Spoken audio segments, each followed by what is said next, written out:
Well, Barak Ravid is a contributor at Axios and broke that story last week. He joins us now from Tel Aviv. And Barak, thanks for joining us today. The question that I have is, where does Netanyahu stand on this apparent US deal to sell the F-35 fighter to the UAE? What does your latest reporting tell you? Because he stood up next to the Secretary of State this week and said that this deal is not linked and Israel would not support it.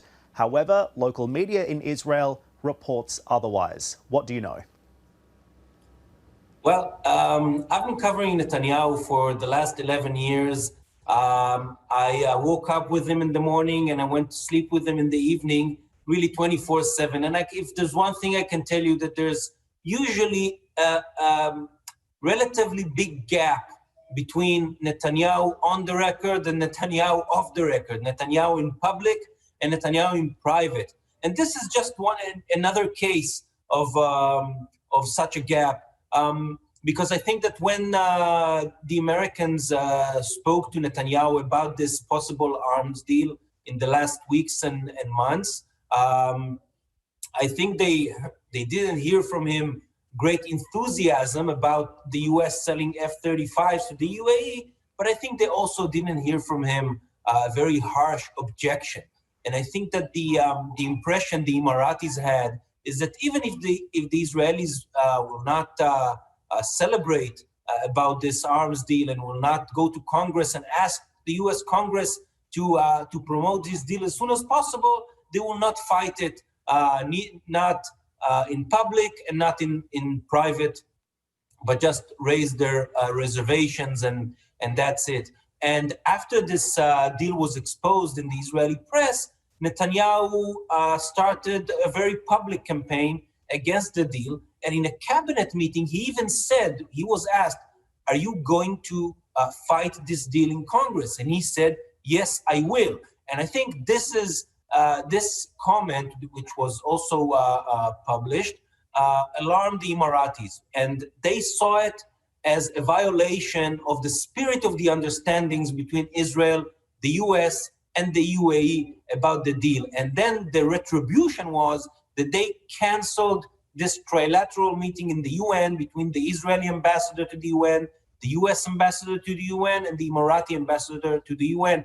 This meeting, it wasn't very important in substance, but it was supposed to be symbolic and to show another step of normalization towards the full establishment of relations, this very public meeting in the UN with photo ops, with a joint statement.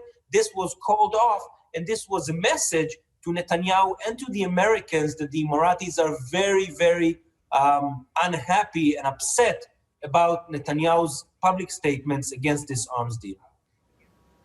Right. So, Barak, what is going to happen next here? And how exactly can the US sell the F-35 to the UAE when it has that congressional mandate to ensure that Israel has a qualitative military advantage in the region?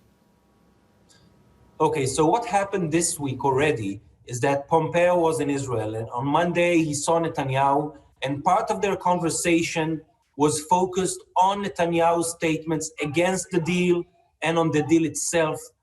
As far as I understand from senior sources, Pompeo was very, very critical of Netanyahu's public posture against this arms deal. And I think that what we will see in the next few days is a change in the Israeli tone towards this arms deal, at least in public. We will not hear the same criticism and the same objections in public. And I think that this is exactly what the Emiratis want. The Emiratis felt in the last few days that they were treated like a political football in Israel. They want this to stop, and I think we will see that it stops. And next week will be the test when Jared Kushner, President Trump's senior advisor, will come to Israel. From Israel, he will take a commercial flight, an El Al flight, to the UAE, direct flight, and he will take with him a very senior Israeli team for the first round of talks between Israel and the UAE. Indeed, that'll be really interesting to watch. Look, Barak, we hope we can speak with you again soon. Appreciate your insights on the story. That's Barak Ravid there from Axios. Thank you very much.